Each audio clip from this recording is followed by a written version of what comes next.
Orikumi turistik ka vuajtur nga papastërtia vitet e fundit. Njerëzit thonë se ka një amanet të pashkruar apo mallkim nga ish kryebashkiaku Ermal Dredha që qyteza të mos ketë shërbim pastrimi. Tenderin e nisi Ermal Dredha e vazhdoi Elis Halili dhe përfundoi në duart e Brunilda Mersinit. Më në fund kontrata shkoi në duart e një kompanie të lidhur me paratë e drogës. Kështu në datën 17 shkurt 2026, KPP pasi u bind se kontrata do të firmosej në favor të Luan Kaprit dhe gëzimit të kashtës, vendosi solemnisht heqjen e pezullimit për tenderin e Bashkisë Vlorë. Më konkretisht, masa bllokuese ishte vendosur nga KPP më 3 shkurt 2026 me objekt shërbimi pastrimit të njësisë Orikum me fond limit 27.910.435 lek pa TVSH ose 287.085 euro pa TVSH. Ankimuesi ishte operatori ekonomik Rej SHPK me pronar Luan Kaprin dhe gëzim Salillarin. KPP kishte urdhëruar Bashkinë Vlorë të anulonte vendimin mbi kualifikimin Korsel SHPK dhe Pastrime Silvio SHPK. Dhe kështu nën presionin e KPP-s, Bashkia Vlorë nuk ka marrë në konsiderat ofertat më të ulta. Kompania, së cilës ju dha kontrata Rej SHPK, ka ofertën 230 milion lek. Ndërsa Pastrime Silvio SHPK dhe Korsel SHPK kishin propozime më konkurruese. Ky është një nga tenderat që ka zgjatur më shumë në historinë e prokurimeve që nis me kryebashkiakun Ermal Dredha. Më 19 qershor 2023 është data e fillimit të kontratës me Silvio SHPK e firmosur me Ermal Dredhën për një vit për pastrimin e Orikumit. Vlera e kontratës 28.282.266 lek. Më 23 shtator 2024, Ermal Dredha do të hapte tenderin e ri të pastrimit me fond 236 milion lek pa TVSH. Bëhet fjalë për tenderin me objekt shërbimi i pastrimit të njësisë administrative Orikum. Procedura ishte denoncuar nga KPP. Paradoksalisht, denoncon sipërmarrësi që ka pasur kontratën me Dredhën dhe i linte rrugën e Orikumit në Pislok. Ai që është përgjegjës për koshat e të imbushur që nuk largoheshin me javë të tëra nga lagjet e qytetit për fushën e plerave që digjej në anë të Orikumit, kërkon ta përsërisë kontratën me Dredhën. Kështu muajt e tjerë madje ato më kryesorët gjatë sezonit të plazhit, Orikumi vazhdoi me situatën e rënduar të pastrimit. Në tetor 2024, firma Silver SHPK është ankuar pranë Komisionit të Prokurimeve Publike për tenderin me argumentin se ka gabime në përllogaritit e kostove për disa zëra, si dhe janë vendosur kritere që diskriminojnë operatorët. Firma Silver SHPK është në pronësi të Linard Balanit. Kujtojmë se ky biznesmen ka firmosur kontratën më 19 qershor 2023 me Ermal Dredhën për pastrimin e Orikumit për afat një vit. Në arkën e Balanit u derdhën 28.382.266 lek të taksa paguesve të Orikumit, megjithse situata e pastrimit ishte skandaloze. Në datën 15 tetor 2025, Komisioni i Prokurimit Publik mori vendimin 1443/2024 ku vendosi të pranoj pjesërisht ankesën e Silver SHPK dhe i kërkoi Dredhës të bëjë disa modifikime në tender që janë në kundërshtim me ligjin. Ping-pongu mes Bashkisë Vlorë dhe KPP-s do të vazhdonte deri në qershor 2025. Gjatë gjithë vitit 2024-2025, Orikumi mbetet pa shërbim të rregullt pastrimi për shkak të zvarritjeve dhe procedurave në KPP. Situata e pastrimit rëndohet veçanërisht gjatë sezonit turistik. Më në fund, KPP merr vendimin përfundimtar. Në qershor 2025 kujtuam se puna e pastrimit të Orikumit u zgjidh. Komisioni i Prokurimit Publik ishte shënuar rekord në afatin e shqyrtimit të një çështjeje. Një vit zgjati marrja e vendimit përfundimtar për tenderin e pastrimit të Orikumit. KPP bashkë me Ermal Dredhën e Bashkisë Vlorë kishin plot një vit që e zvarrisnin prokurimin e pastrimit të qytetit turistik. Më në fund ishte marrë vendimi historik i KPP-s. Dredha u lejua të luajë me tenderin. Ky është vendimi KPP-s i datës 27 qershor 2025. Të lejojë autoritetin kontraktor, pra Ermalin, për vijimin me hapat e mëtejshëm të procedurës së prokurimit, e hapur mbi kufirin e lartë monetar me numër reference 16795-08-21-2024 me objekt shërbimi i pastrimit të njësisë administrative Orikum. Një turp i vërtet. Qyteti ishte në sezonin turistik, Dredha vazhdonte të bënte letrat për tenderin e pastrimit. Vendimi i dha mundësi bashkisë të rihapte tenderin. Në gusht 2025, tenderi rinis, ndërsa fondi limit rritet me 50 milion lek. Fondi total arrin në rreth 280 milion lek. Ku shkojnë paratë e shtuara për pastrimin e Orikumit? Kjo është tabela e mjeteve që operatori fitues do të përdor për pastrimin e Orikumit dhe të fshatrave përreth. Si ka mundësi që të jepet një fond prej 300 milion lekësh dhe qyteti të pastrohet me vetëm një makinë? Pleherat qëndrojnë kapic në përkoshtra derisa të vi radha e grafikut të mjetit të vetëm të pastrimit.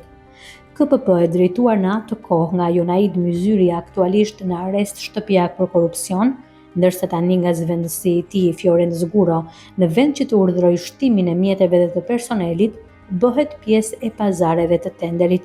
Ish kryebashkiaku Elis Halili, që zëvendësoi Ermal Dredhën, ka marrë menjëherë në dorë tenderin. Me këtë ndryshim dore të pazarit të tenderit, ka edhe një situatë të re në Komisionin e Prokurimit Publik. Halili ka preferuar t'ia jap tenderin biznesmenit Fiqiri Allmuça, që është pronari i kompanisë Pastrime Silvio ShPK, ndërsa Florent Zguro kërkon ta përmbys vendimin dhe t'ia jap tenderin Luan Kapri të firmës Rei ShPK. Vetëm një javë pasi ishte ulur në koltukën e kryetarit të bashkisë në datën 22/9/2025, bashkia ka zhvilluar procedurën e prokurimit. Bëhet fjalë për tenderin me objekt shërbimi pastrimit të njësisë Orikum me fond limit 27.910.435 lek pa TVSH. Në datën 10/10/2025, bashkia ka njoftuar operatorët ekonomik pjesëmarrës mbi rezultatet e vlerësimit të Komisionit të vlerësimit të ofertave. Siç shohim nga kjo odise e tenderit, koha qenë ka flori për zyrtarët e korruptuar dhe biznesmenët, por jo për Orikumin. Për të fituar kohë dhe për të futur në lojë kryetaren e bashkisë së Vlorës, Brunilda Mersini, të zgjedhur më 9 nëntor 2025, kompania Rei ShPK e dërgon tenderin sërish në duart e KPP-s. Më 3 nëntor 2025 është regjistruar ankesa Rei ShPK pranë Komisionit të Prokurimit Publik dhe Bashkisë Vlorë. Në këtë padik kundërshtohet kualifikimi i ofertave të paraqitura nga operatori ekonomik Korsel ShPK dhe operatori ekonomik Pastrime Silvio ShPK. Sipas padis, pretendohet se kompanitë e mësipërme nuk kanë kapacitete dhe kanë bërë deklarime të rreme për mjetet që do të angazhojnë në këtë kontratë. Më datën 13 nëntor 2025, bashkia ka dorëzuar pranë Komisionit të Prokurimit Publik informacion, dokumentacion si dhe aktin e trajtimit të ankesës së operatorit ekonomik ankimues, në të cilin është vendosur mospranimi i ankesës. Dhe vendimi marrë nga KPP më 20 nëntor 2025 është shenjë se pastrimi i Orikumit do të zbaritet sërish. KPP urdhëron kompaninë Korsel ShPK të paraqesë dokumentet origjinale, ndërsa për kompaninë Pastrime Silvio ShPK nuk është marrë asnjë vendim për momentin. Kjo e linte të hapur pazarin, që do të thoshte humbje kohe për Orikumin. Qyteti do të vazhdonte të vuante shërbimet e këqija të Bashkisë Vlorë, megjithse paguan rregullisht taksa për pastrimin. Nga kjo odise, humbësit janë qytetarët, pasi Orikumi mbeti 2 sezone turistike pa shërbim pastrimi. Fitues janë pronarët e Rei ShPK.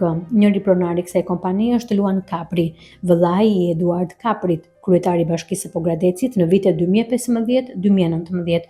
Në shkurt 2025, Eduard Kapri u dënua me kërkesë të SPAK me 1.6 vite burg për shpërdorim detyre, pasi kishte lejuar kryerjen e punimeve në kundërshtim me ligjin në një pallat 14 katësh të kompanisë së themeluar nga vet Kapri, që administrohet nga vëllai i tij. Pronari tjetër është Gëzim Salillari, i cili njihet ndryshe edhe si Gëzimi Kashtës, për shkak të lokalit që kishte në pronësi në plazhin e Durrësit, në zonën e bllokut të vilave qeveritare. Në vitin 2011, Gëzim Salillari themeloi kompaninë e ndërtimit Kliva ShPK. Pas themelimit të kompanisë së ndërtimit Kliva, Gëzimi Kashtës i blen Luan Kaprit 20% të aksioneve të kompanisë së ndërtimit Rei ShPK për 13 milion lek. Përmes shoqërisë Kliva, Kompania re SHPK me kapital 130.000 euro është themeluar në vitin 1999 nga Luan Kapri, një biznesmen kontrovers dhe i denoncuar për mashtrim me kontratat publike. Vetëm gjatë 5 viteve të fundit, kompania re ka përfituar 32 milion euro nga buxheti i shtetit përmes tenderave me hije korrupsioni dhe kontratave abuzive, gjithnjë në kundërshtim me ligjin, i cili ndalon që subjektet e ligjit antimafia të marrin pjesë në tendera dhe ankande publike. Gëzim Salillari, sipas autoriteteve italiane, kontrabandonte drogë nga qyteti jugor i Barit nga porti i Durrësit në fund të viteve 1990. I dënuar nga një gjykatë e Barit në vitin 2002 me 8 vjet burg, më vonë i reduktuar në 4, Salillari jetoi lirë në Shqipëri deri në vitin 2006, kur u arrestua në Durrës me urdhër të Interpolit.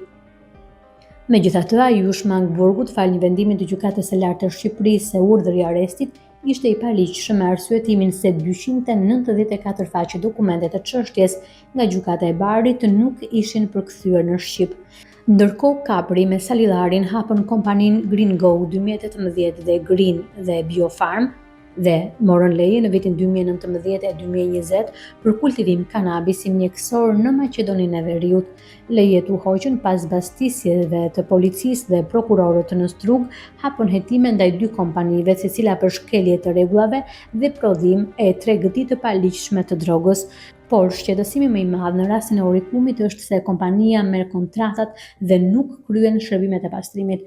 Kështu ka ndodhur me Spitalin e Korçës, kur Kapri kërkoi më shumë kohë dhe para për kryerjen e shërbimit, po kështu me Bashkinë Durrës, ku Kapri e prishi kontratën një vit para kohe për pastrimin e sukthit. Gjithashtu, shërbim pa cilësi ka kryer kjo kompani edhe gjatë zbatimit të kontratës për pastrimin e Spitalit të Traumës.